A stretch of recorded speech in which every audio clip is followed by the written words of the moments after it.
Buenas tardes, les vamos dando la bienvenida a todos los que han ido ingresando a lo que es nuestro webinar de desafíos legales para empresas del sector construcción. Vamos a empezar en 3 minutos, en 2 minutos exactamente a las 5:05.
Rey, Sí. que no había visto esto, que no se ve los demás, nada más nosotros. Sí, correcto. Bueno, en nombre de la Asociación Dominicana de Constructores y Promotores de Vivienda Coprovi, le damos la bienvenida a nuestro webinar de desafíos legales para empresas en el sector construcción ante esta nueva covidianidad, como dicen hoy en día. Contamos hoy en este panel con 2 abogados expertos, al licenciado Martín Bretón, quien es catedrático, experto laboralista y asesor empresarial. Participa en la firma Bretón Sánchez Peralta Abogados.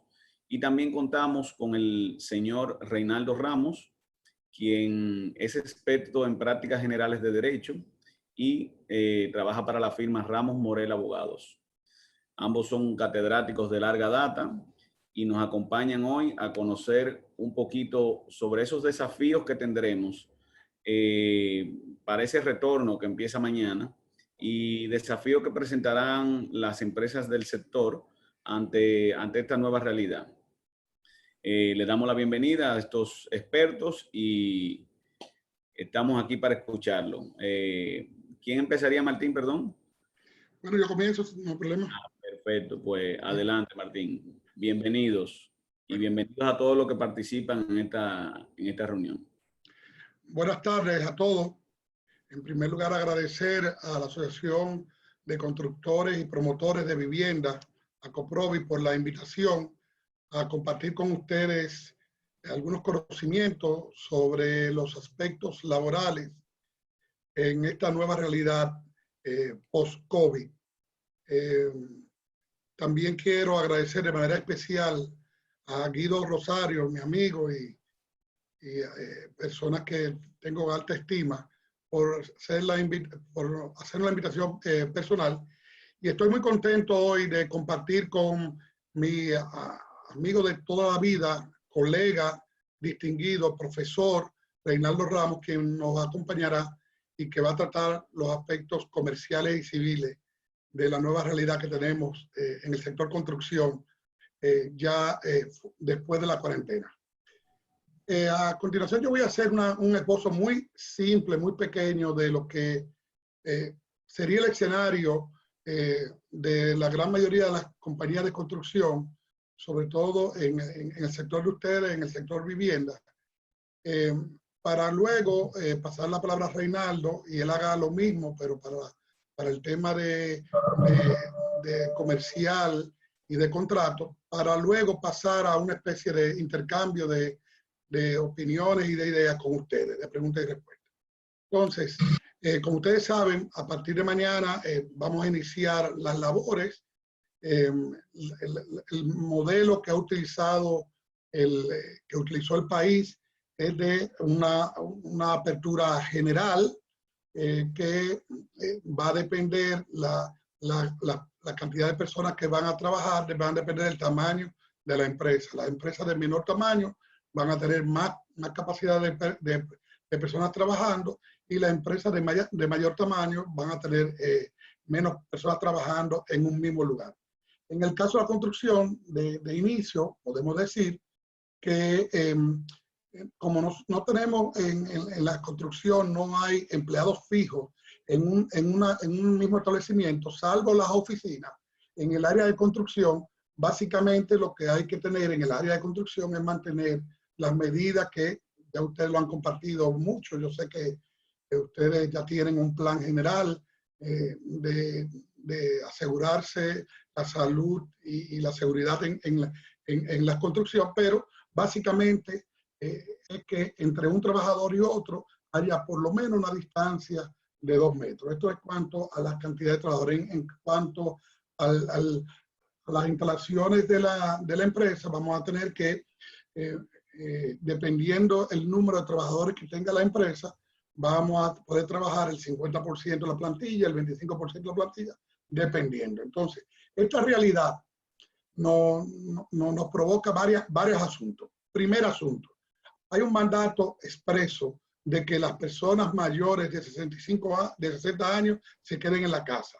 Por tanto, a partir de ahora, las personas que trabajen para ustedes y que tengan mayores de 60 años deberán quedarse en su casa, y lo que haya que, en principio, es una licencia sin disfrute de salario.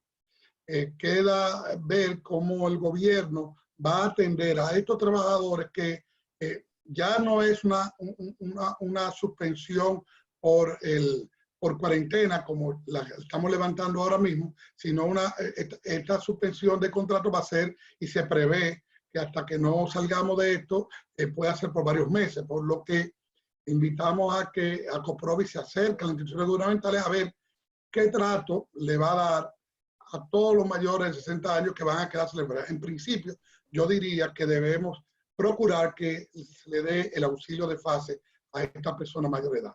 La otra cuestión tiene que ver con el personal que está en la empresa y que no puede trabajar porque tenemos un número determinado. En principio, la recomendación es que haya una suspensión de mutuo acuerdo para que organicemos el trabajo dentro de la empresa. Puede ser, si es posible, de que algunos de los trabajadores que tenemos en la empresa pudiera seguir trabajando en teletrabajo, es decir, trabajando desde su casa, y esto lo podemos, esas personas que están trabajando, lo podemos contar como número de trabajadores, pero ya no va a estar físicamente, por lo que no va a poder habilitar a que una persona que no pueda teletrabajar pueda ir a trabajar normalmente.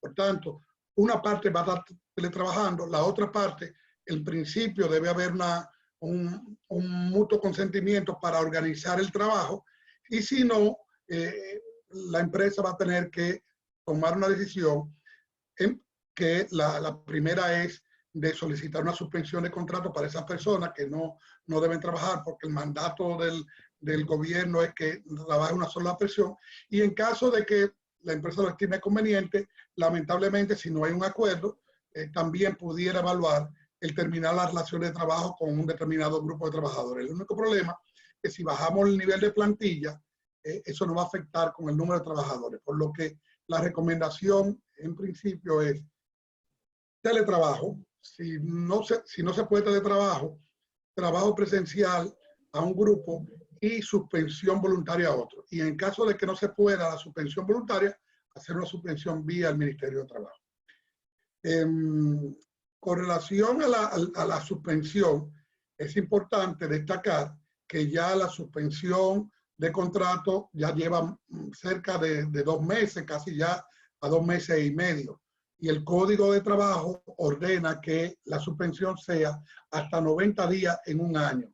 por lo que posiblemente al 15 de junio pudiéramos algunas empresas ya estar en los 3 meses de suspensión que el código otorga.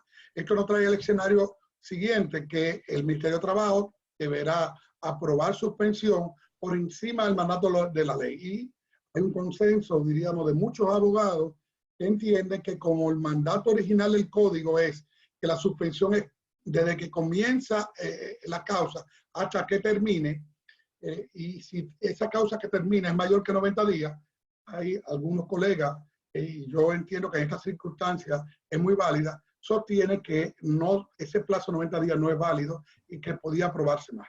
En el caso nuestro, nosotros decimos, bueno, o se toma eso o simplemente se toma una realidad. Las normas prevén una conformación a priori la realidad.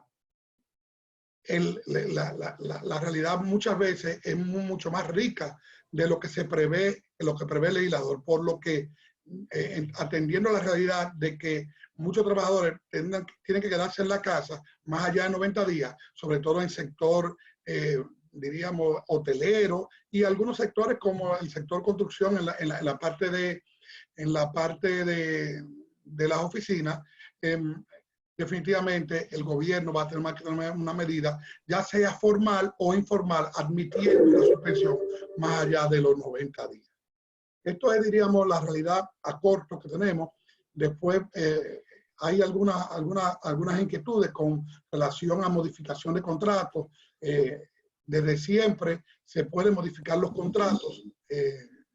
Ya sabemos que ahora mismo la actividad económica no es la misma que teníamos antes de la pandemia, por lo que es muy válido que muchas empresas han acordado disminución por un tiempo de los contratos. Esa disminución del salario es muy válida, se puede hacer de diferentes formas, ya sea disminuyendo el tiempo, así como si un trabajador tiene 44 horas a la semana y acuerdan trabajar la mitad de las horas, es decir, 22 horas a la semana, es muy válido que se le reduzca el salario a la mitad.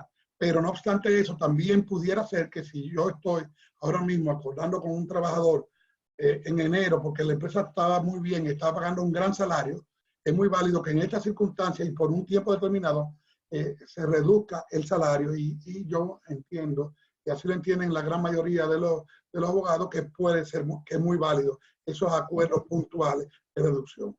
Hay que tomar en cuenta que para hacer estos acuerdos se amerita que el trabajador lo haga en libertad.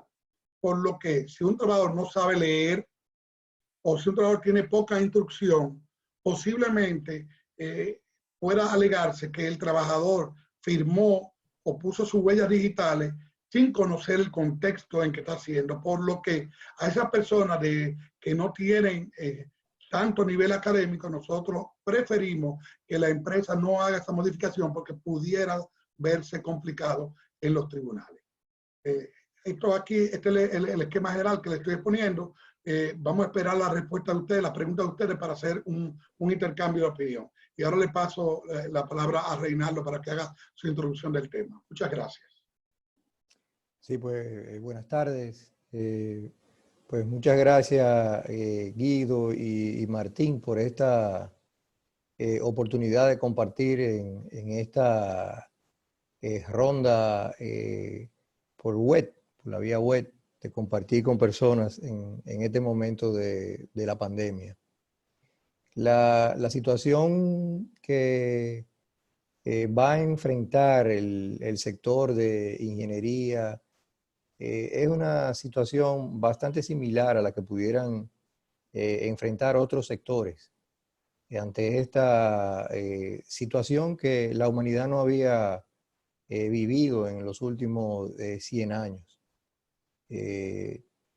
Esto pues tomó de sorpresa a todas las autoridades, a todos los gobiernos, a todos los sistemas de salud, y las consecuencias han sido muy serias desde el punto de vista de la salud, pero también desde el punto de vista de la economía, pues esta se ha afectado a unos extremos que probablemente en este momento ni siquiera estemos en condiciones de poder saber la amplitud y la complejidad de la situación que se avecina. El marco legal de las obligaciones, pues en nuestro derecho está fundamentado, basado en el artículo, en el artículo del Código Civil 1142, que habla de las obligaciones. Y en ese texto, pues, se establece lo que se conoce como que la ley, el contrato es la ley entre las partes. De modo y manera que lo que cada parte se ha obligado en un contrato, pues sencillamente y llanamente debe de cumplirse. Y no se prevén imprevisiones como las que estamos ahora viviendo, que tienen diversos ángulos, diversas aristas, diversas dimensiones. Entre las obligaciones se pueden distinguir de dos tipos. Para esta hay otros tipos, pero vamos a hablar de obligaciones de pago, obligaciones asumidas previamente de compromiso de pago. Pues la regla es que esto tiene que ser cumplido, o sea, el pago tiene que ser hecho. Hay otras obligaciones como las obligaciones de hacer, por ejemplo, ustedes entregar un apartamento en una fecha precisa, acordada. Esta situación, pues, sí aquí hay una situación liberatoria de responsabilidad que es conocido por todos como lo que se denomina fuerza mayor. Ha habido un gran debate entre abogados en estos tiempos sobre la naturaleza de la fuerza mayor como eximente de la responsabilidad civil. Desde el punto de vista del concepto, estos conceptos que no son precisos, que se utilizan mucho en derecho, como fuerza mayor, ¿qué es una fuerza mayor? Bueno, se define como un evento que era inesperado, inevitable, sobre el cual no podíamos hacer nada, no lo podíamos prever. Entonces, no estamos bien claros. Hay algunas personas que dicen que sí, que esta situación del COVID, pues, habilita ese causal de fuerza mayor. Otros dicen que no tanto, en tanto la previsibilidad, porque desde que allá en China, pues hubo el brote y se sabía ya de la peligrosidad del mismo, en ese momento, pues era previsible que esa enfermedad podía llegar un día al Caribe y podía llegar un día a nuestro país. Pero obvio, entonces tenemos que diferenciar entre contratos que estaban firmados desde antes de la enfermedad o de que se declarara pandemia por la Organización Mundial de la Salud, y esos contratos que se hicieron con posterioridad a esa fecha, porque pudieran tener un tratamiento distinto. El tema pero ese tema yo creo que se puede zanjar porque hay una causa eximente que es lo que se llama el hecho del príncipe o el acto de gobierno. Y es que, en efecto, a partir de los decretos del presidente de la República que dispusieron la cuarentena y el resguardo de todas las personas en sus domicilios, estoy hablando de 19 o 20 de marzo hasta este momento, en realidad había una imposibilidad de cumplimiento, una imposibilidad palpable. De manera que en términos generales pudiéramos decir que una obra cuyo plazo de entrega le restaban 6 meses, entiendo que nosotros podemos recoger el tiempo del primer decreto y el día de mañana, y ese tiempo, pues suspender el conteo de ese plazo durante ese tiempo y recontinuarlo a partir de mañana. Y ese sería una extensión del plazo para un cumplimiento estricto de la obligación, por ejemplo, de entrega. En ese caso, obviamente que nosotros no tenemos, esta situación es una situación tan comprensible y nosotros no tenemos esa cultura como por ejemplo en Colombia, que son más exigentes que acá con las fechas de entrega. No vislumbro problemas por atrasos moderados en entrega de apartamentos que se hayan estado en construcción, porque eso forma parte de nuestra idiosincrasia. Otro tema, y aquí es que viene la dificultad que nosotros vamos a enfrentar en todas las áreas, es la realidad.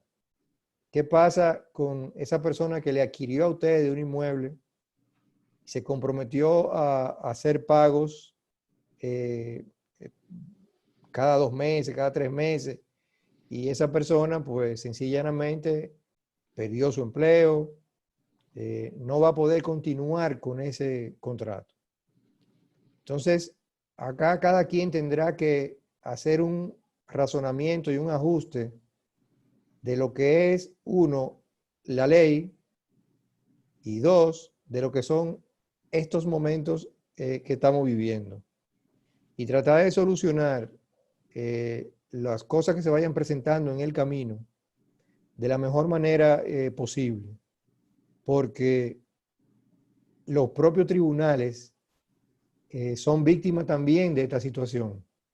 Y el problema de la justicia no es un problema que se va a resolver en corto tiempo, porque también esta es una prueba, estamos en una fase. Si las cosas pues no funcionan en esta fase, tendríamos que quizás dar reversa. Entonces, los tribunales, a partir de hoy ya hay unos lineamientos de cómo pudieran ir comenzando a funcionar, pero esa puesta en funcionamiento implica una serie de planes, una serie de tiempos, una serie de medidas que tienen que tomar. Y las audiencias presenciales, como nosotros la teníamos antes, en cantidades numerosas, en un solo día, en una sala de audiencia, pues no serán la realidad. Los tribunales laborales se van a llenar,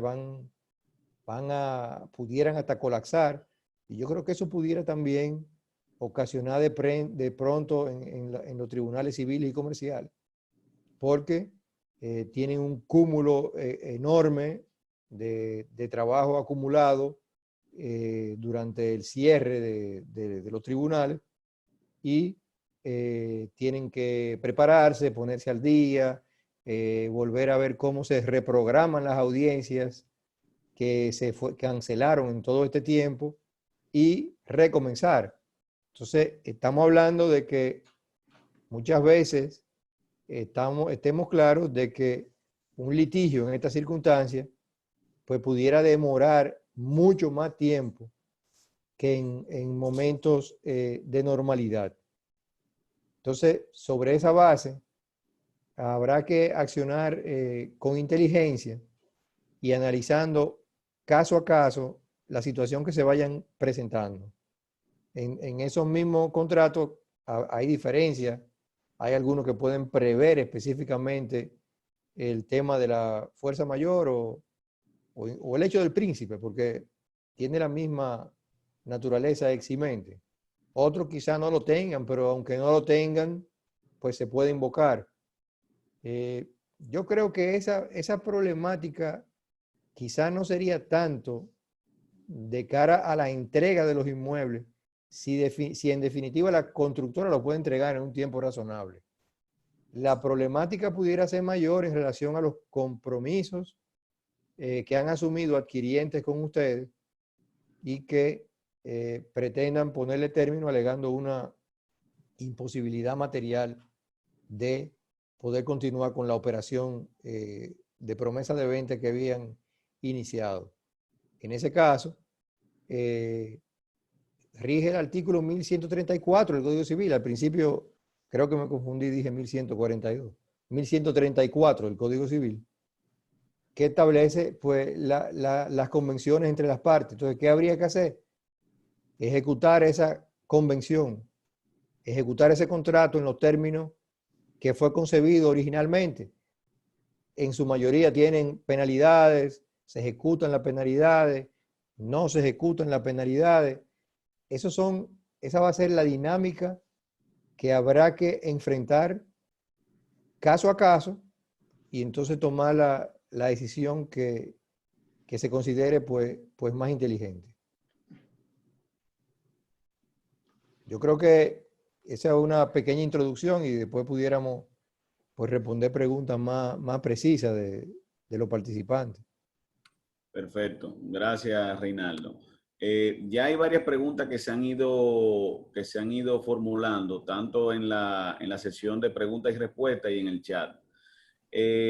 No obstante eso, me gustaría que hiciéramos una aclaratoria con ese último punto que acabas de mencionar. Y es, en esos casos donde se le imposibilita al cliente seguir con el contrato, ¿qué pasa? Es decir, sé que nos dijiste que tendríamos que verlo caso a caso, pero la generalidad, por su experiencia, ¿cómo se manejaría esto a su entender? Mira, en la mayoría de los contratos de promesa de venta que yo he visto, generalmente son contratos bastante sencillos. Aunque hay algunas constructoras que pueden tener unos contratos pues, con muchas letras. Pero en realidad muchas veces son contratos simples y se limitan a establecer que si una parte se arrepiente de vender, ¿verdad? Y la otra se arrepiente de comprar. Eso es lo que ocurre mayormente en los contratos de promesa de venta. Y se establece entonces una penalidad en base a las sumas que se han dado por separación o arras. Entonces, muchas veces se dice, si el que está comprando se arrepiente, pierde el 10% de lo que ha pagado o una cifra específica indicada. Y a la inversa, el constructor o el vendedor, si se arrepintiera él sin justificar una causa razonable o prevista, entonces tendría que pagar una indemnización y devolver el dinero a la otra parte. En muchos casos implicaría también, porque lo más seguro, la persona ha pagado ya cierta cantidad, perderá una parte, pero habrá que devolverle también la porción que resta. Entonces, habría que examinar muy bien qué es lo que está pasando, qué va a pasar ahí. Porque ciertamente una persona que tiene un salario, trabaja en un lugar, tiene un buen salario, trabaja en un buen lugar, podía coger un préstamo hipotecario, estaba por llegar al inicial previsto y pierde el trabajo. Es una situación de hecho. Obviamente esa situación pudo haber pasado con COVID o sin COVID. Y por eso es que ahí no hay lugar a hablar de fuerza mayor para ellos. La fuerza mayor es para ustedes que tenían la obligación de entregar una cosa y no han podido entregarla al tiempo previsto, probablemente por la cesación de la libertad de tránsito, la prohibición de la ejecución de obra de ingeniería civil, y ese es un tiempo que está ahí claro que se puede establecer entre el 19 y el 20 de marzo al día de mañana. Y ese plazo tiene que extenderse a el tiempo que no hubo habilidad, que no fue hábil para construir. Es decir, que los clientes no podrían acogerse a lo de fuerza mayor, en pocas palabras. No. Perfecto. Vámonos entonces. Obvio, pero hay un problema serio. No pueden acogerse a fuerza mayor, pero imagínate un constructor que ha iniciado una obra y tenga 5 vendidos y 4 de lo que han adquirido en promesa de venta, pues tengan el inconveniente. O sea, Sí. hay un problema. Hay un problema, hay un problema. No, ya ahí estará de parte de cada constructor tratar de buscarle la vuelta a cada situación de manera específica. Entonces, con el tema de, por ejemplo, los pagos de las cuotas contractuales, ya hablamos un poquito del tema de la fecha de entrega en el caso de nosotros hacia el comprador, ¿verdad? Pero, ¿cómo se rige el derecho en cuanto a esto, en esta situación? Ya que muchas veces se establece una mora y una penalidad, que entendemos que en esta situación nadie la cobraría, pero ¿cómo se rige esto, dado este estado de emergencia que tenemos y dado las situaciones que estamos viviendo? No, ¿Aplicaría, no aplicaría? no, desde mi punto de vista, la obligación de pago continúa. Una Continúa. persona que tenía una cuota, una obligación de pagar una cuota el día 15 de abril, no había ningún impedimento para que pudiera hacer el pago. Okay. En primero, esa persona, porque el confinamiento nuestro no fue un confinamiento total. El confinamiento nuestro fue en horario de toque de queda. Salvo la primera semana de mucho miedo, ya de ahí en adelante la gente comenzó y podía desplazarse. Los bancos estuvieron abiertos. Los pagos se pueden hacer vía transferencia. Lo único que pudiera haber es que alguien no pudiera hacer el pago porque, por ejemplo, el establecimiento donde iba a pagar estuviera cerrado. Bueno, en ese caso no pagó en la fecha. Claro. Y sería impropio pues, pretender que tenga que pagar intereses o mora. En términos generales, con lo que tú dices, Guido, o sea, efectivamente, una persona que no pagó en el mes el 30 de marzo, ni pagó el mes de abril, porque también hay gente que no puede y hay mucha gente que no le gusta pagar. Y dice, bueno, yo prefiero quedar a ver si quedo vivo, entonces después pago, pero no voy a pagar. Entonces, esa persona, pues sencillamente, si mañana se aparece a la oficina de ustedes, yo pienso que ustedes tomarían ese dinero Claro. y no comenzarían una discusión No, sin de si duda. debe Sin un duda, sí. interés, una mora en ese momento. Brazo abierto lo recibimos. Claro. Perfecto. Entonces, hay otro temita que queríamos tratar con ustedes y es el de las firmas digitales. Es decir, ya estamos viviendo una nueva realidad. ¿Cómo se manejaría? Edifíquenos un poco en cuanto a esto. ¿Cómo se está manejando esto? ¿Cómo se manejaría una firma de un contrato de manera digital con un cliente? ¿Y qué legalidad hay ante ese proceso? Es decir, ¿conocen ustedes un poco sobre esto? Sí, mira, nosotros tenemos una ley sobre comercio electrónico que ya tiene mucho tiempo. Aunque en su mayor uso ha sido para la prueba digital a nivel de justicia. O sea, la prueba sobre un correo electrónico y de otros medios electrónicos.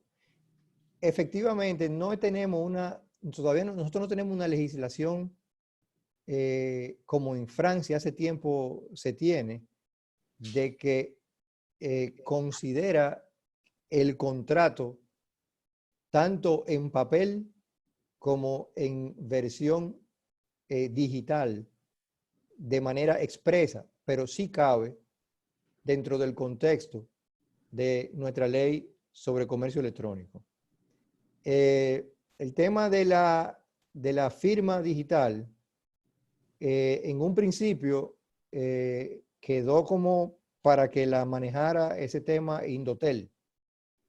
Y últimamente la Cámara de Comercio tiene un capítulo, tiene un servicio precisamente hace varios años para la inscripción de firmas digitales. Y de ahí salió ideas como del cybernotario, un certificador, una empresa que pudiera certificar la veracidad de eso.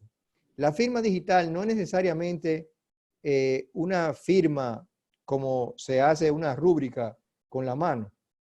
Pudiera ser una conjunción numérica de símbolos, números y letras bajo determinados niveles de seguridad. O igual también he visto y firmas digitalizadas que se le impregnan a documentos y con la misma tipografía de la firma manuscrita de alguien. Obviamente, eso se puede implementar, pero en la práctica yo no le veo ahora mismo para ustedes ninguna utilidad en este momento. Primero porque tendrían que certificarse ustedes y tendría que certificar su firma también la persona que le estaría comprando un inmueble.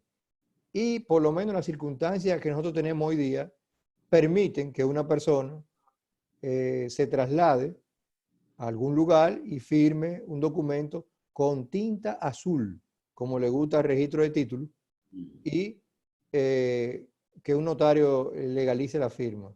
No creo que, por lo menos las circunstancias de este momento, amerite que haya que recurrir a ese extremo, porque si llegáramos a ese extremo, entonces la cosa no andaría bien.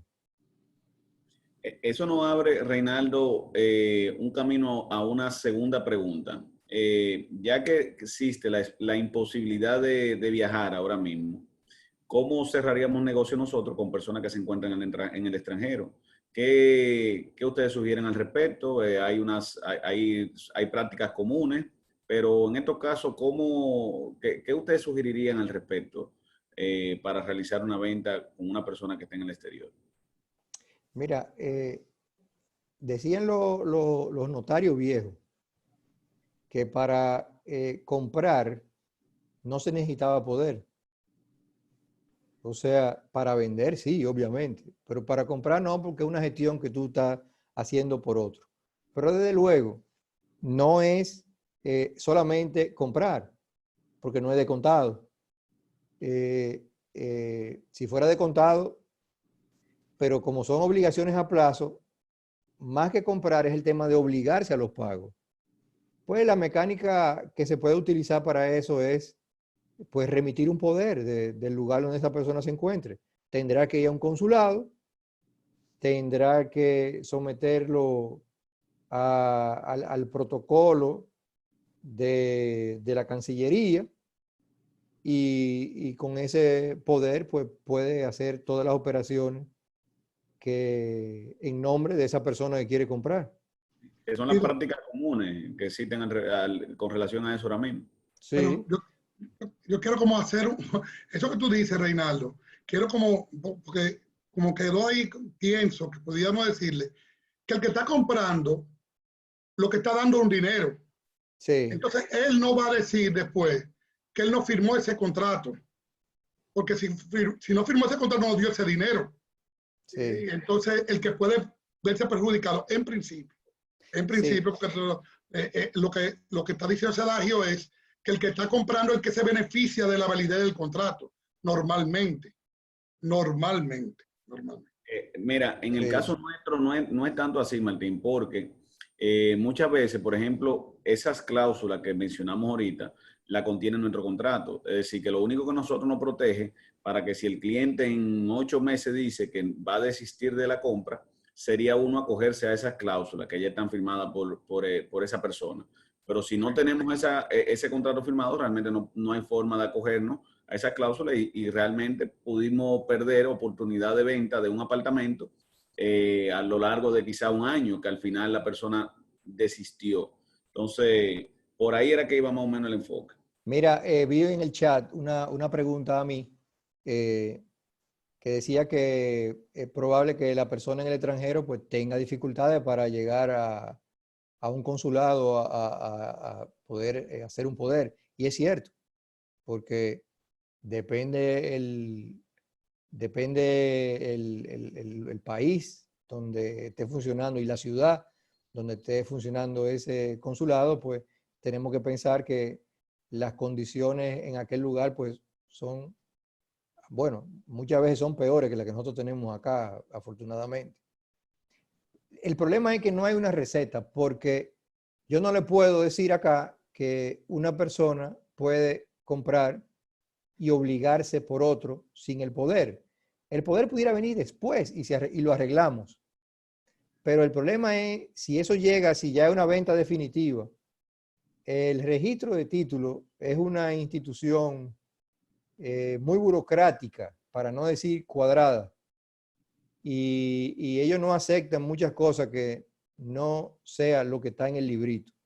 Y si nosotros le aplicamos a esto la ley de lavado de activos, que quiere ver que busca donde no hay cosas, entonces yo entiendo que tiene que estar muy identificada la persona que está comprando, y el tema de que la otra está firmando por el otro sin el poder, que es la costumbre, pues pudiera tener inconvenientes en la práctica. Entonces, ante los inconvenientes en la práctica, pues uno no puede aventurarse a un decir, yo pienso, yo creo que debiera. No, o sea, lamentablemente yo creo que había ahí un problema en este momento, y yo diría que pudiera hacerse cualquier operación, inclusive para iniciar un pago, y a condición de que luego se obtenga el poder y se ratifique esa operación. O sea, Perfecto. provisionalmente pudiera recibir el dinero que lo mandó alguien aquí y pudiera suscribir un compromiso de venta, una promesa, una reserva de apartamento, el término que quisiera utilizar, pero posteriormente yo creo que las cosas habría que transparentarlas y ponerle y apoderar y poder tener el poder en sus manos. Es decir, que para esto no podríamos recurrir al tema de la firma digital y nada de eso, ¿verdad? En pocas palabras. Pudiera. Habría mucho que ver eso, porque el problema de eso ya sería una operación de comercio internacional, y yo no sé cómo sería la certificación en ese caso de la firma, porque no es nada más la firma, incluso el consentimiento puede ser hasta verbal, pero yo necesito el documento para ir al registro de título y ejecutar a la larga. Realmente los casos de nosotros es más viéndolo no por los contratos definitivos, sino por los contratos de promesa de venta, que es el fuerte de nosotros, por lo menos en la... Pues con el promesa de venta inicialmente, yo diría que si aparece alguien que quiera comprar y quiere comprar por cuenta de otro o a nombre de otro o en representación de otro, pues yo no veo inconveniente en que se haga eso, pero a la larga o a la corta, de que sea posible, pues se formaliza con un poder. O sea, que no sea el obstáculo para que no se haga la operación, pero que no se crea que es lo suficientemente fuerte como para que prevalezca en el tiempo sin que se envíe el poder correspondiente.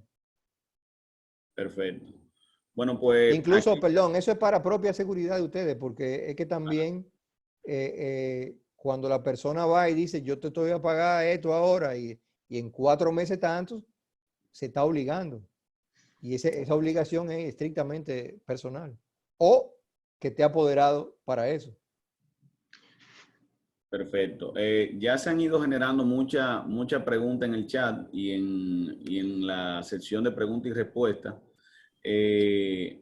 La última pregunta la hace Solange Pimentel, quien es parte de nuestra directiva, y pregunta que si el poder puede ser posterior a la firma si el poder puede ser posterior a la firma del contrato, es decir, podemos hacerlo, es legal, firmamos primero y después mandan el poder de allá de que el apartamento le pertenece a fulano. Sí, yo creo que eso sería ratificar el poder. O sea, eso es perfectamente válido. Decir que yo había autorizado a fulano de tal a que suscribiera por mí y lo ratifico. Claro que sí. Perfecto, perfecto. Entonces, vámonos con la pregunta y respuesta para hacerlo un poco más dinámico. Un poco, Guido, yo quisiera un poquito la teoría.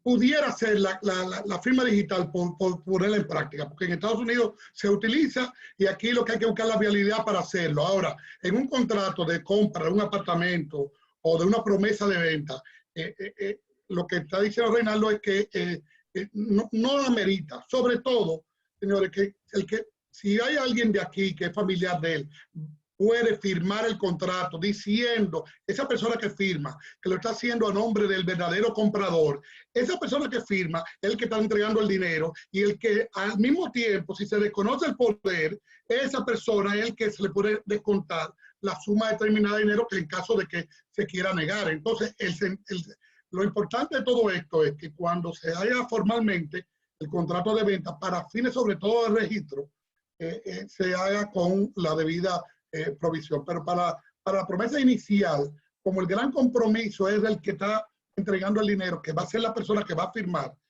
el que lo haga aquí es muy válido que lo haga de cualquier forma. Perfecto.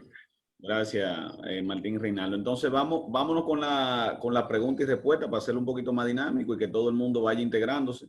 ¿Sí? Voy a empezar con la pregunta que tenemos aquí en el chat.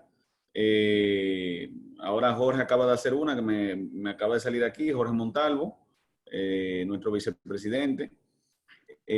Dice Jorge, con relación al límite de personas laborando según lo dispuesto por las autoridades, si aparte de teletrabajo hay personas que no trabajan en oficina, por ejemplo, ingenieros de obra, personal de limpieza, choferes, ¿sería válido que puedan laborar si no están en oficina? Lo que importa es la cantidad que estén en oficina para el límite, ¿cierto? Esto es referente al límite de personas en oficina que se dispuso. Yo quiero decirle que esto que estamos hablando ahora mismo es nuevo. ¿Ok? Ese discurso fue del domingo. Estábamos esperando que hubiera unas normas adicionales, sobre todo el Ministerio de Trabajo. Recientemente hace menos de una hora, acabamos unas normas generales de aplicación, de cómo vamos a comenzar a ingresar en todas las empresas. Lo pudimos leer muy rápidamente. Hay algunas normas específicas para el sector construcción. Ese documento que está ahí, que procede de la presidencia, al verlo, yo veo que me hubiera gustado que ese documento lo hiciera el Ministerio de Trabajo, porque algunas veces, y pude leer rápidamente algunas cosas ahí, como que se quiere poner unas obligaciones que exceden a las cuestiones normales del manejo de trabajadores-empleadores, y por tanto, el empleador tal vez no pueda controlar eso, y si se pudiera poner ahí como una obligación. Pero bueno, en sentido general, lo que yo opino, porque no es una cuestión eso es una cuestión, como lo dije, que es todo muy reciente. Cuando estamos hablando de que vaya menos % de personas a trabajar, evidentemente es por personas que van a trabajar a un determinado lugar. Porque ¿qué importa que si yo tengo vendedores en la calle o distribuidores de periódicos? ¿Qué hace un distribuidor de periódicos si yo lo voy a distribuir en el país entero? ¿Por qué yo no puedo mandar a todos los distribuidores de periódicos al país entero si ellos van a trabajar en la calle? ¿Qué contacto ellos van a tener? Tal vez para que haya menos gente circulando. Bueno, eso es una teoría, pero desde el punto de vista de la empresa, la responsabilidad de la empresa, hay una cuestión ahí fáctica, que es cómo el Ministerio de Trabajo va a controlar el número de trabajadores que está en una determinada empresa.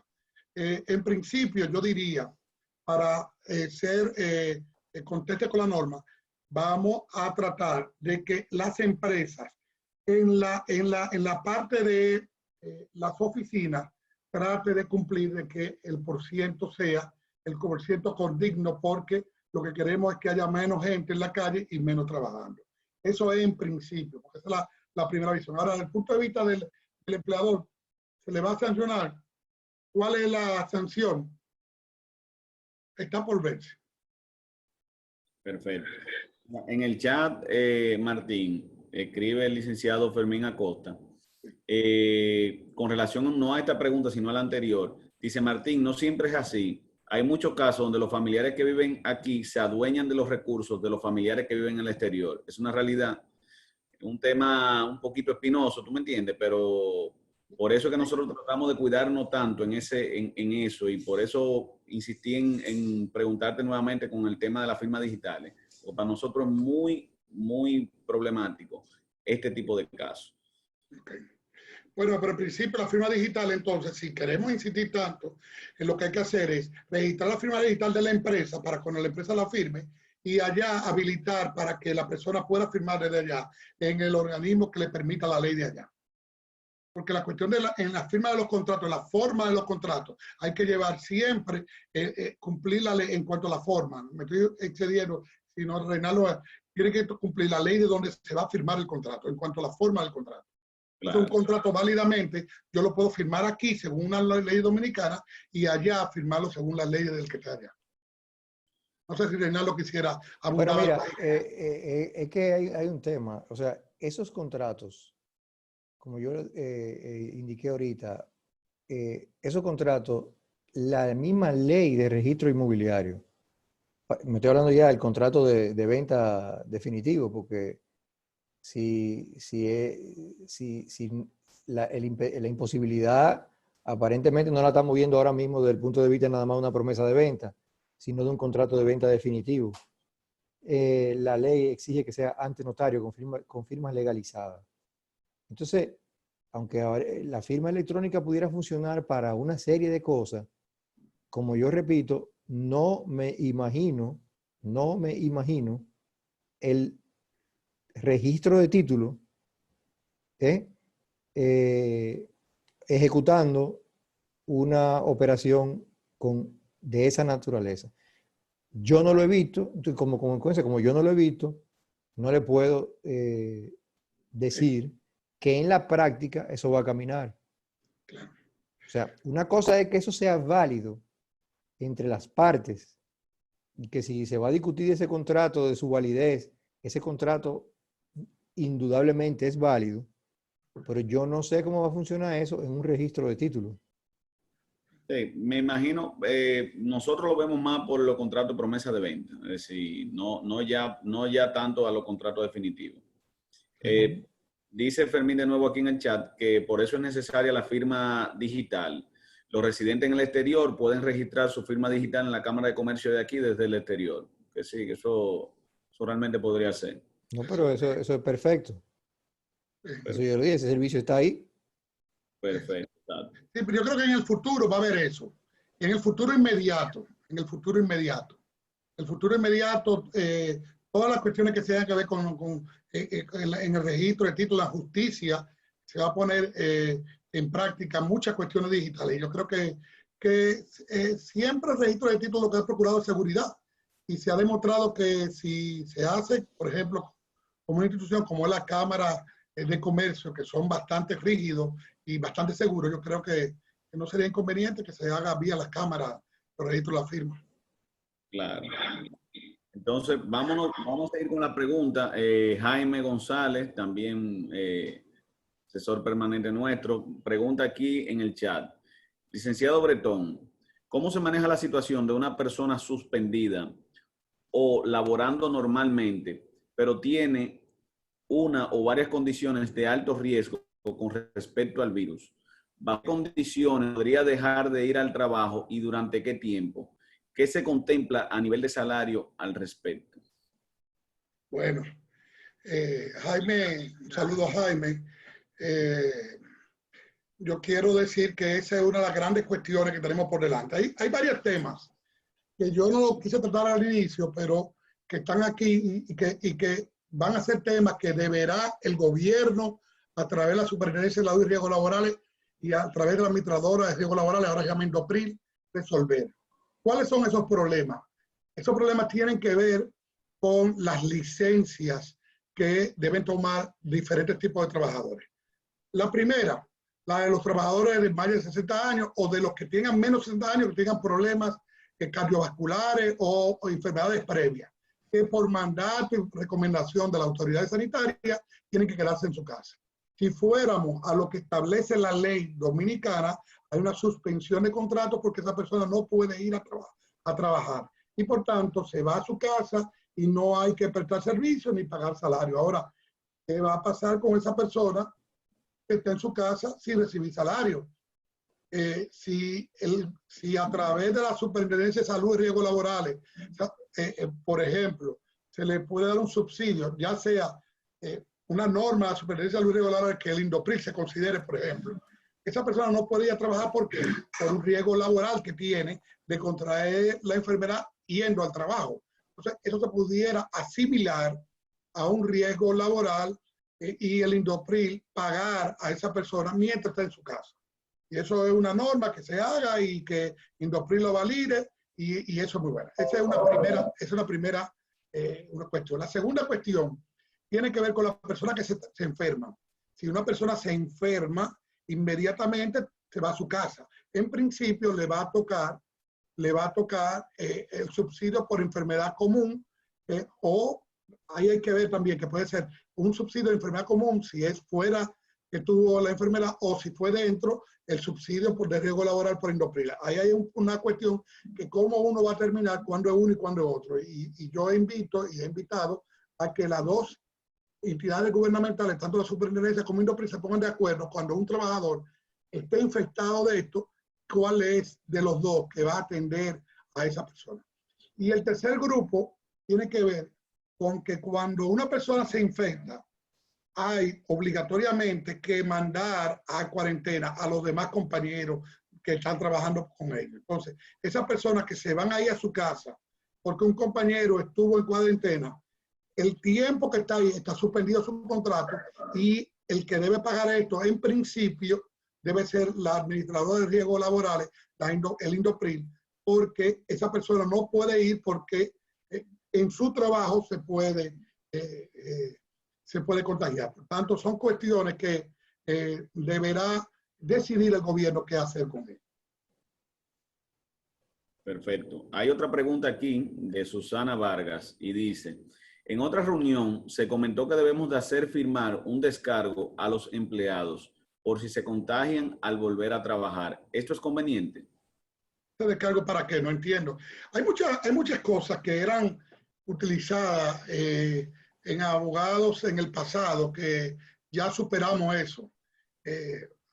Muchos ingenieros antes firmaban, yo quiero decir a los que no me conocen bien, que yo tengo familia de ingenieros. Por eso cuando hablo de ingeniero, porque mi padre es ingeniero y mis dos hermanos también ejercen la ingeniería, yo había visto y siempre me ha interesado mucho el mundo de la ingeniería. En los tribunales habíamos visto siempre en el pasado esto, sobre todo, que muchos ingenieros cuando comenzaban a trabajar en personas, le comenzaban a firmar un recibo de cargo en blanco, le firmaban una acta de renuncia, todo esto. Y ya en los tribunales se sabía qué tipo de empresas hacían esto. ¿Por qué? Porque muchas veces los abogados presentaban esto y los mismos trabajadores, los mismos jueces sabían que esas empresas hacían eso. Eso, gracias a Dios, fue quitando del medio porque los mismos jueces le quitaron valor. Y yo puedo decir fácilmente, no lo vamos a decir aquí, pero cualquiera que ejerce el derecho de trabajo pudiera saber, mira, esa empresa hacía eso, porque hubo muchos casos. Gracias a Dios, ya eso de firmar, hacer al trabajador firmar cosas que no han pasado, eso le quita mucho valor a que cuando firmen de verdad. Entonces, lo que nosotros recomendamos, primero, es que no lo hagan, porque si firman una cuestión que no le corresponde, le va a quitar valor para cuando corresponda. Y segundo, en la práctica no tiene ningún valor, porque si una persona, por ejemplo, ¿cuál es la responsabilidad? En principio, y esto es muy importante, si un trabajador se enferma en la oficina porque se contagió de otro, no hay responsabilidad para la empresa, salvo que la empresa no haya hecho ninguna medida para proteger a los trabajadores y haga el trabajo de forma tal que pudiera provocar eso. Pero en República Dominicana, al día de hoy, si el trabajador está registrado en la Seguridad Social, en nuestro país no le va a condenar a daño y perjuicio. En otros países, si un trabajador está registrado en Seguridad Social y el empleador comete una falta porque no cumple las normas de seguridad y salud, pudiera ser condenado en daño y perjuicio. Entonces, a esa pregunta de que si le estamos haciendo firmar algo para que no pueda demandar, le vamos a decir que desde el punto de vista técnico, eso no tiene ningún valor porque pudiera, luego de firmar, de estar ahí, enfermarse y después demandar. Eso no tiene ningún valor. Perfecto. Entonces, aquí tenemos otra pregunta, Martín, que va en torno a lo laboral. Y dice, la modificación del contrato solo se puede hacer, solo puede hacerse si está hecho por escrito. Lo pregunta de nuevo Susana Vargas. Esto me imagino que fue una de las primeras preguntas. Esto fue cuando estábamos conversando sobre los empleados suspendidos, los que se quedan suspendidos, los que no. Sí, no, modificación de contrato. Los contratos se pueden hacer de forma verbal o de forma escrita. La gran mayoría de los contratos en República Dominicana son verbales. La recomendación que siempre hacemos es que por lo menos algunas condiciones del contrato se hagan de forma escrita, ya sea por una carta de entrada donde se da la bienvenida o se pone la fecha de entrada, se pone el salario, se ponen más o menos las condiciones que se pueda, una simple carta de entrada. Eso es deseable que se haga. Ahora bien, para modificar el contrato, esa modificación del contrato se puede hacer de forma verbal o escrita. Lo que pasa es que para tú probar una modificación de contrato de forma verbal, de forma verbal, es muy difícil hacerlo. Y posiblemente un trabajador que haya aceptado la modificación del contrato de forma verbal pudiera en el futuro negarse a esto. Por lo que la recomendación es, aunque el contrato se haya hecho de forma verbal al inicio, no importa si el contrato se hizo de forma verbal o escrita, la modificación sí deben hacerlo de forma escrita. Es decir, que conste en acta que el trabajador y el empleador en libertad decidieron modificar el contrato. Y eso plasmarlo en un escrito. Si no está en un escrito, pudiera tener problemas en el futuro la empresa. Perfecto. Seguimos entonces con la sesión. Voy ahora, estaba leyendo la pregunta del chat, ahora me voy a la sesión de preguntas y respuestas, que tenemos varias ahí que no han formulado. Aquí dice, si tenemos al personal suspendido y en fase, mañana 20, día 20 de mayo, que legalmente podemos abrir, adquirimos también el derecho a levantar el cese de la suspensión y desahuciar al personal. Vamos a ver. La suspensión de contrato es diferente al apoyo que está dando el gobierno del FASE. Si bien es cierto, están implicados porque si no hay suspensión, no hay FASE. Desde el punto de vista laboral, el compromiso para los trabajadores suspendidos es del empleador solicitar la suspensión ante el Ministerio de Trabajo o hacerla de mutuo acuerdo. Ese es el compromiso del empleador. Entonces, si, por ejemplo, ahora mismo la gran mayoría de las suspensiones se hicieron para que se levante el 30 de mayo. El compromiso que hay mañana, 20 de mayo, es que la empresa que llame a los trabajadores a trabajar, levante esa suspensión. ¿Cuál es la forma de levantarlo? Nosotros recomendamos que los empleadores hagan una carta para que el trabajador que debe estar suspendido la firme diciendo que a partir de ahora está ingresando a trabajar y dando sin efecto la suspensión que habían hecho. Esta suspensión, obligatoriamente, el empleador tiene que notificarlo al Ministerio de Trabajo para que el Ministerio de Trabajo, para que levante esa suspensión y ya los trabajadores vuelvan de nuevo a estar trabajando normalmente. Entonces, la pregunta, ¿puede un trabajador, una persona o un trabajador que ya no está suspendido, desahuciarlo, despedirlo? Primero le puedo decir que la ley permite tanto el despido como el desahucio de un trabajador suspendido por una causa inherente al empleador, como es esta causa de fuerza mayor. Por tanto, ahora mismo no hay obligación de no despedir ni no desahuciar. Sin embargo, hay un llamado a que, como los trabajadores que están suspendidos, que están beneficiando del FASE, hay un llamado a los empleadores que no hagan ese desahucio y esperen al final del FASE para que los trabajadores se beneficien del FASE y al final, si tienen que salir de ellos, lo hagan. Por tanto, si el domingo extendieron el FASE hasta junio, si la empresa no se perjudica con esto, yo diría, manténganlo suspendido si no hay ningún inconveniente. Si no pueden y la empresa va a tener que dejar de suspender, la recomendación es dejen de suspender y después desahucia y despide. Yo le digo que no hay prohibición, pero hay muchos abogados por ahí que están locos por crear problemas. Entonces, posiblemente si tú ahora mismo, en medio de una suspensión, despides a un trabajador o desahucia, posiblemente encuentre un abogado que quiera buscar problemas, aunque legalmente no hay impedimento, pudiera tener una demanda. Entonces, la idea es no tener demanda. Y para evitar esto, como la empresa no tiene ningún inconveniente, que se quede suspendido el trabajador, simplemente dejarlo suspendido y que el trabajador cobre el FASE. Una vez deja la suspensión, puede terminar el contrato. No sé si Rey quiere hablar con eso. Rey, cuando tú quieras, tú sabes. No,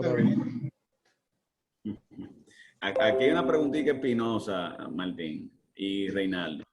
Dice aquí, ¿qué consecuencias legales tendría para una empresa que mantiene el personal suspendido, pero lo ingresa a trabajar luego del llamado? ¿Qué consecuencia podría tener esa empresa? La primera consecuencia es desde el punto de vista laboral. Si el trabajador está suspendido, él va a recibir un dinero del gobierno. Y si tú lo llamas a trabajar, ya no está suspendido para ti. Por tanto, si te está trabajando, tú tienes que pagarle el salario completo. Entonces, si tú lo que haces es no establece que ya no está suspendido, si tú lo que haces no establece que está suspendido, posiblemente lo que tú estás tratando es de utilizar el dinero del gobierno de la forma indebida. Yo lo que le recomendaría es que como ahora el fase 2 se va a implementar para más empresas, mejor que tú lo ingreses a trabajar y trate de meterlo en el fase 2, que te den un dinero de hasta 5,000 pesos para beneficiarse de este trabajador. Pero tratar de beneficiarte de un dinero impropio, además que es una cuestión de Claro. Que no te va a beneficiar directamente porque es el trabajador que recibe el dinero, pudiera haber problemas. Y yo le puedo decir que, según un comentario del mismo Ministerio de Trabajo, hay muchas empresas haciendo eso. No sé si en el futuro pudieran tener problemas con esto. Perfecto. Vamos entonces con otra pregunta. Estoy leyendo aquí la pregunta de la sección de preguntas y respuestas. Aquí tenemos una pregunta que dice, ¿cómo podemos manejar? Esto se sale un poquito del tema, según lo que estoy viendo, pero bueno, vamos a formularla.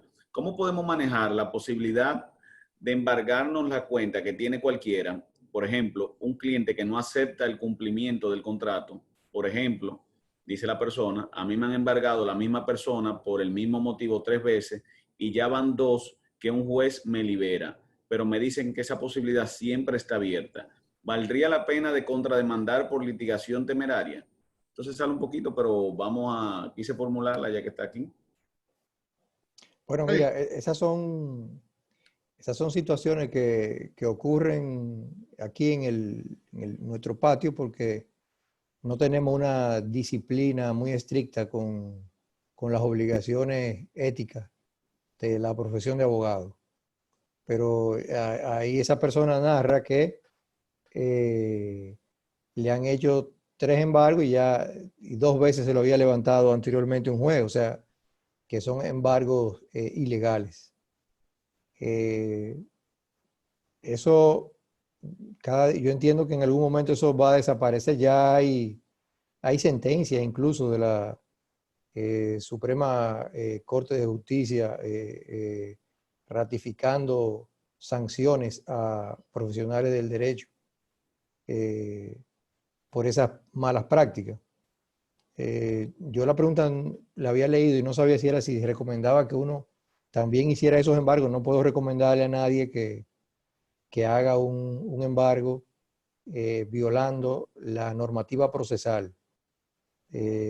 Para trabar un embargo, quien está ejerciendo la acción, pues tiene que estar previsto del crédito en las circunstancias que exige la ley para cada tipo de embargo y no puede aventurarse a lanzar demandas temerarias, demandas abusivas, sin sustento legal. Recuérdense que una cosa es que la haga un trabajador que no tenga mucho que perder y otra es que la haga un empresario que sí tiene cosas que perder. Una demanda por litigación temeraria, en el caso hipotético que se ha desarrollado, pues aparentaría ser viable.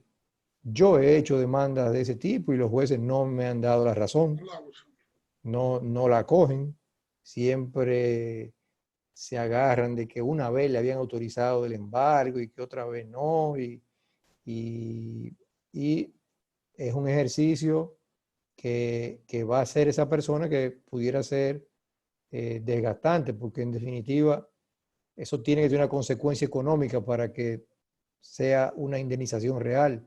O sea, habría que ver contra quién es que estamos haciendo la demanda por litigación temeraria, porque si es contra un insolvente, pues es un ejercicio de quizá de dar una lección, de sentar un ejemplo. Bueno, pues si la persona está dispuesta a llevar eso por esa razón, entonces se intenta, pero no pensando que va a poder resarcirse los daños y los costos que esa situación le ha causado.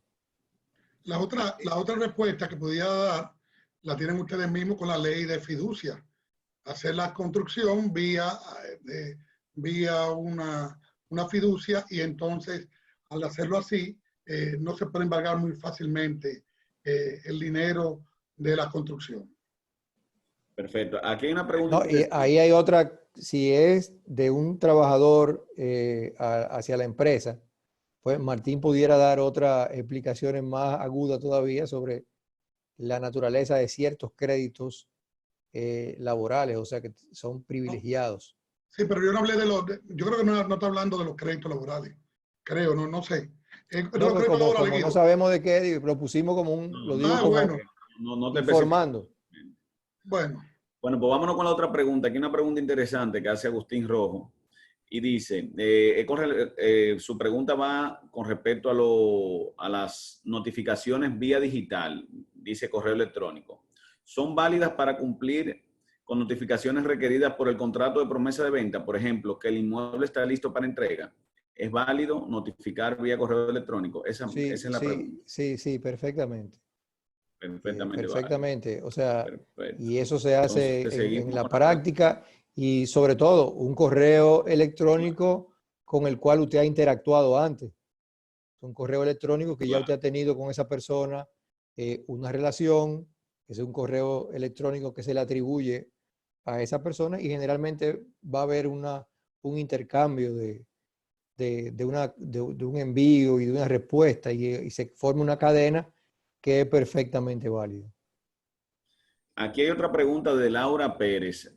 Son dos preguntas que ella formula. Una de ellas creo que ya la contestamos, pero la voy a hacer las dos para ponernos en contexto.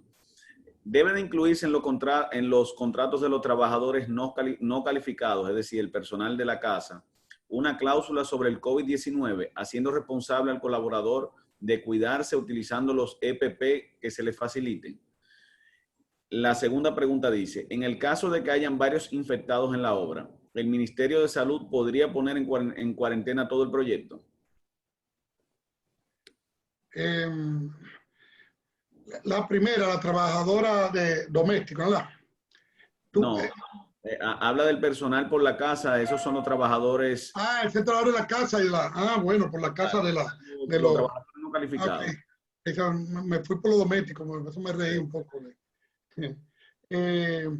Yo pienso que todas las medidas de seguridad hay que ponerle a cada uno de los trabajadores a firmar cuáles son las medidas de seguridad y ponérselas en esas circunstancias, hacer una hoja para que sepa y tome en cuenta todas las medidas de seguridad.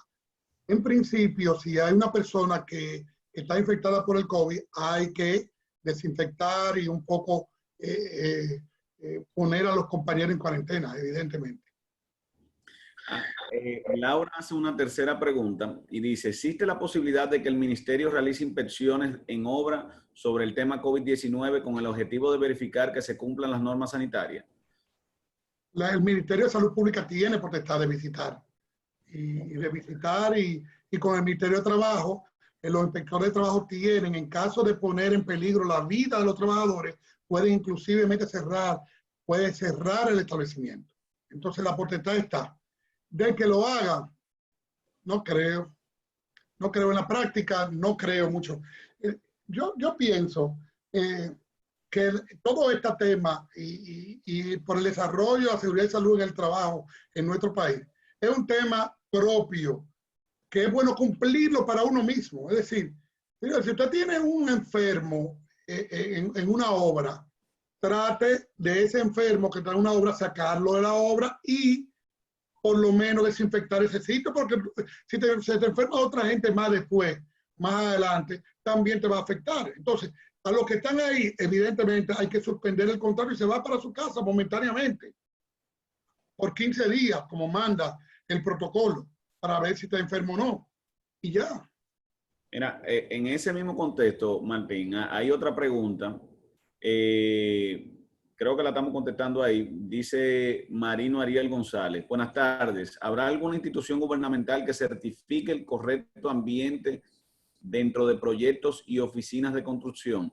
A modo que al detectarse algún contagio de un obrero o colaborador no recaiga en el empleador esta responsabilidad. Mira, creo que puedo quizá... Sí, el tema de que a partir de mañana se abre a gran escala la industria y el comercio es un gran reto. O sea, es un gran reto porque es evidente que pudieran haber muchas personas más que se van a infectar. Y los lugares de trabajo, pues, van a ser, pues, obviamente que centros de especial cuidado, porque allí, pues, van a compartir personas por jornadas de 6, 7, 8 horas. Entonces, yo no creo que existan las condiciones. Sí hay base legal, como explicó Martín, tanto del Ministerio de Trabajo como por el Ministerio de Salud Pública. Pero yo no creo que pueda existir la capacidad inspectora, la capacidad de policía por parte de las autoridades del Estado, de poder ir a cada empresa, a cada obra, de manera que la parte preventiva va a recaer mucho sobre nosotros mismos, o sea, sobre la empresa, sobre los empleados, sobre los controles que se puedan tener.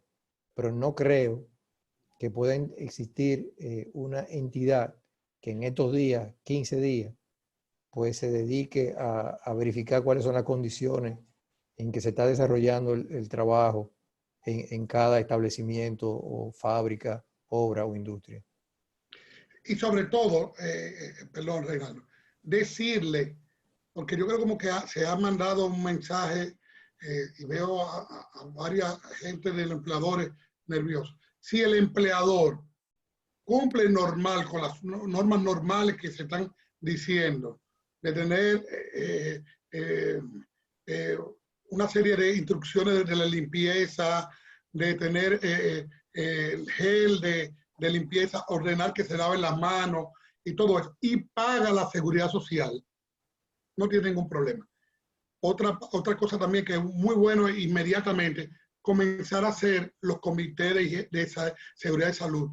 Yo creo que es vital que inmediatamente las empresas formen su comité de seguridad de salud y en las obras, en cada una de las obras, tener su programa de seguridad de salud.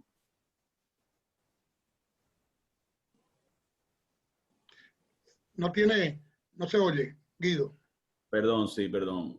Voy ahora a una preguntita que están aquí en el chat. Aquí pregunta Solange Pimentel. ¿Qué pasa si permito trabajar a una persona mayor de 60 años y no me llevo de las recomendaciones estatales? como empresa contratante de un servicio de un ajustero, ¿tengo alguna responsabilidad si se contagia? ¿Como empresa contratante de quién? Como empresa contratante de un servicio de un ajustero, ¿tengo alguna responsabilidad si se contagia? En pocas palabras, es un ajustero que tiene un Trabajador. trabajo que tiene más de 60 años. Después podemos hablar, y después hablamos de los ajusteros y todo eso.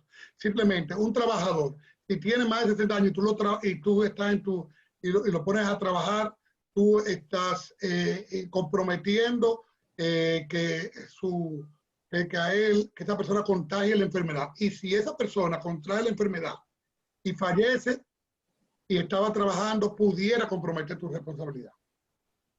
Importante. Dice otra preguntita por aquí. ¿Qué medidas coercitivas podemos aplicar para personas que no respeten el plan de seguridad sanitaria? ¿Qué se podría hacer para una persona que simple y llanamente no quiera ponerse la mascarilla legalmente? Legalmente se puede hasta despedir. Lo que pasa es que ese despido, yo pienso que debe ser un proceso, porque cuando hablamos de despido por no utilizar las normas de seguridad y salud, es una reiteración a no utilizarlo. Entonces, primero mandarle una amonestación, en otro caso llamar al Ministerio de Trabajo. Yo pienso que a partir de mañana el Ministerio de Trabajo va a trabajar más y tratar de que se vea que hubo una serie de incumplimientos reiterativos por parte del trabajador. Perfecto. Entonces vamos a darle oportunidad a 3 preguntitas más. No sé, vamos a ver aquí en la sección de preguntas y respuestas, porque estamos mirando tanto la sección de preguntas y respuestas como el chat. Preferiblemente, si hay alguna otra pregunta, que la hagan en la sección de preguntas y respuestas. Aquí tenemos, un momentico. ¿Cómo se realizará? Pregunta José Columna. ¿Cómo se realizará la suspensión del personal por la casa, que además es extranjero? ¿Podría exigir esto que lo reintroduzcamos al proyecto nuevamente? ¿Qué tipo de demanda podríamos enfrentar ante un mal manejo de esta situación? No sé si entendiste un poco ahí. Vuelve de nuevo. Okay. ¿Cómo se realizará la suspensión del personal por la casa, que además es extranjero? Ahí se refiere a un personal extranjero que trabaja, un personal no calificado, que trabaja en la obra, el personal por la casa. Y dice, ¿podría exigir que lo reintroduzcamos al proyecto nuevamente? ¿Qué tipo de demanda podríamos enfrentar ante un mal manejo de esta situación? En pocas palabras, un personal por la casa que es extranjero, que ahora mismo se apartó del proyecto porque está suspendido sus labores, se mantiene la suspensión. Entonces, le decimos a esa persona que no hay trabajo para él. Y pregunta aquí José Columna, ¿qué tipo de demandas podríamos enfrentar ante un mal manejo de esta situación? Y si podría exigir que lo reintroduzcamos. ¿Por qué a uno sí, por qué a uno no? Me imagino que por ahí. Vamos a ver. Un personal extranjero, lo que estamos hablando son extranjeros que no están cumpliendo con la ley de seguridad social, que va básicamente, porque el extranjero que está legal en el país tiene el mismo tratamiento que un dominicano en todos sentidos. Es decir, si está legal en el país, tiene su documento migratorio, simplemente lo ponemos igual, lo tenemos en la seguridad social y todo. Al extranjero que no está legal, su estadía no está legal, deberíamos meterlo en la planilla de personal, aunque no esté legal, meterlo. Aunque sabemos que hay unos inconvenientes ahí con respecto a migración. Entonces, ¿qué pasa con estos extranjeros? Estas personas, si la recomendación original es no lo suspenda, termina la relación, porque ahora mismo la suspensión del contrato es a través de las planillas que tú tienes reportadas en el Ministerio de Trabajo. Si tú no lo tienes reportado en la planilla, no vas a poder suspenderlo en el contrato, porque se hace por vía electrónica. Entonces, ¿qué puede pasar a un trabajador que tú hayas sacado o hayas suspendido, no haya cumplido el procedimiento? Te va a demandar para que le paguen los salarios. Puede ordenar, puede solicitar que le pague todos los salarios y que el contrato se quede vigente. O pudiera dimitir y pedirte los salarios que dejado de vengar durante la suspensión. Son dos cuestiones. La recomendación nuestra es a todo el personal trata de evitar los conflictos.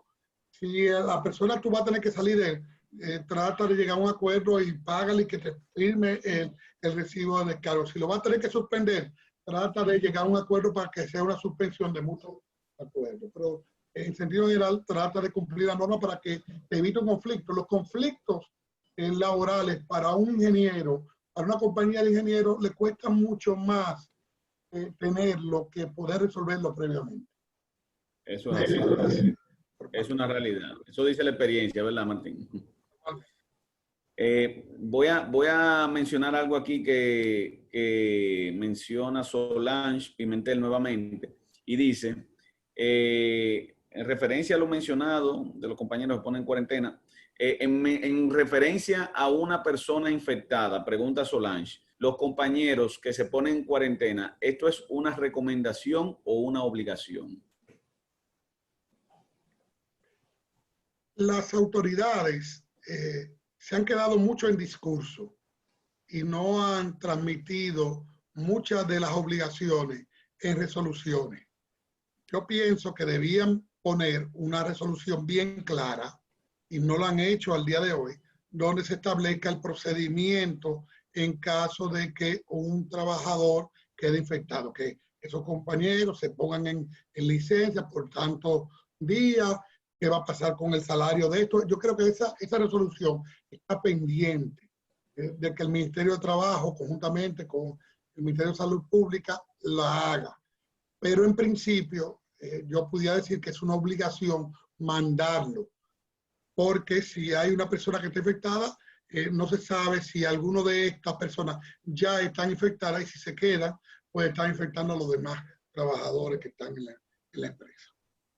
Perfecto. Vamos a concluir ya con esta última pregunta que hace Yeuris Falet, que dice, ¿qué criterio deberá tener la empresa para reintegrar el 50% de sus trabajadores? Es decir, ¿qué criterio en cuanto a este sí y este no?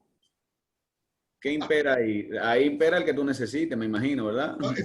Esa pregunta del gran amigo Yeuri, que es profesor también de Derecho del Trabajo y laboralista de larga data, viene con maldad esa pregunta. Viene con maldad.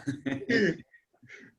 Viene con maldad porque en principio para uno sacar a un personal, en teoría, debía hacer una serie de procedimientos de acuerdo a primero sacar a los extranjeros solteros, después a los extranjeros casados, después a los extranjeros con hijos dominicanos, después a los dominicanos solteros, después a los dominicanos casados y por último a los dominicanos con hijos.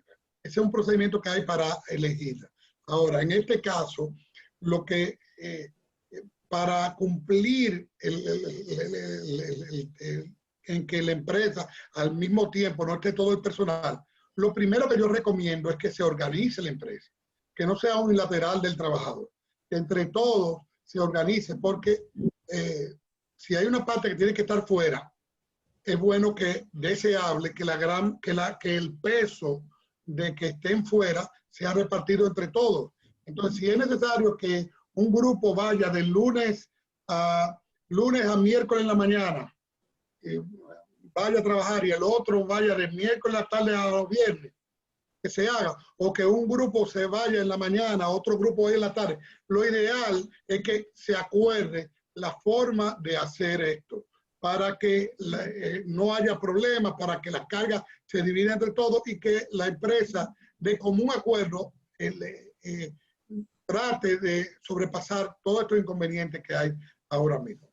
Si no se hace así, es el empleador que va a decidir de forma unilateral quién va a suspender y quién no. Porque no es que vaya a llamar. Ahora mismo, lo que no es que el empleador va a llamar a la gente. El empleador va a trabajar y va a extender la suspensión más allá de lo que originalmente está extendido. Igual rotaciones. Ajá. ¿Algunas consideraciones finales que ustedes quisieran tener, Martín y Reinaldo, por favor? para ir ya cerrando. Ya cerramos con la parte de preguntas y respuestas. ¿Algunas consideraciones finales que ustedes pudieran darnos a nosotros como constructores de manera general? Voy a dejar a Reinaldo de último, respetando los rangos de la edad y del cariño también. Yo quiero decir que, primero, que se prevé que vamos a vivir con esto no solamente el tiempo que estamos previstos de hasta 30 de junio, sino más allá. Por tanto, las medidas de seguridad y salud en el trabajo hay que hacerle mucho caso y tratar de especializarnos en esto, tratar de cumplir las normas laborales con respecto a seguridad y salud en el trabajo. Por tanto, tratar de que todo el protocolo que se debe hacer, cumplirlo. Con respecto a lo demás, nosotros entendemos que en breve plazo el Ministerio de Trabajo va a seguir dictando una serie de normas para facilitar y para aclarar algunos aspectos que tienen que ver con la licencia obligatoria que debe darse por mandato de las autoridades gubernamentales al no permitir el trabajo de los demás trabajadores. De los demás trabajadores. Reinaldo. Bueno, en definitiva estamos en presencia de una situación que va a demandar pues grandes retos. Son situaciones que superan todas las previsiones legales y será un gran reto en cuanto a mantener a la empleomanía pues sana, poder avanzar las obras sin que haya que detener o suspender o detenerla más por un tema de contagio masivo en la plantilla de trabajadores. Al mismo tiempo, pues, un reto ante el nuevo futuro económico que nos espera y que requiere, pues, de soluciones pues, inteligentes y prácticas. Esas van a primar por encima incluso de las previsiones de tipo legal. Señores, le quiero dar las gracias por la participación en este panel. No quiero que nos vayamos sin antes contestar una pregunta que han hecho 2 veces y se me había pasado, y es con respecto a las mujeres embarazadas. El gobierno no mencionó nada con respecto a las mujeres embarazadas. Y pregunta aquí Germán Lugo, ¿qué obligación se tiene con esta? Yo creo que ya hay un tema de sentido común, ¿verdad?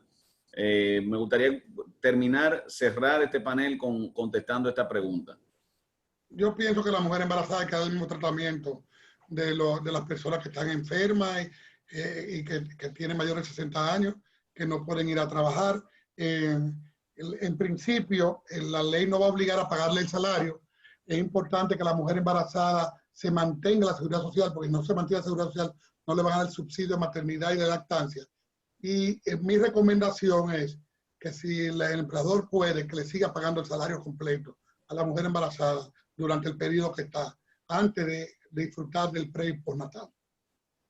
Perfecto. Bueno, para nosotros, como Acoprovi, le damos las gracias a Martín y a Reinaldo por su preciado tiempo. Creo que ha sido muy edificante esta charla que hemos tenido, este panel. Y nada, le estaremos compartiendo el video de este webinar que tuvimos hoy. Lo vamos a compartir por el grupo de Acoprovi, por el chat de miembros. Y será hasta una próxima entrega, la cual tenemos pautada para el próximo jueves, es decir, para este jueves.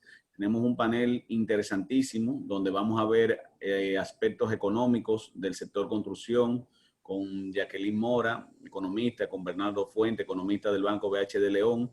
También vamos a contar con el arquitecto Jorge Montalvo, que nos va a hacer un resumen de todo lo que han sido nuestras intervenciones y nuestras propuestas. También vamos a hablar un poquito de la parte inmobiliaria y las perspectivas a futuro del sector. Eso es este jueves próximo a las 6:30 de la tarde. Así que nada, muchísimas gracias a todos. Nos despedimos y hasta la próxima entrega. Gracias. Gracias, Martín. Gracias, Reinaldo. Gracias. Hasta pronto. Bye, bye.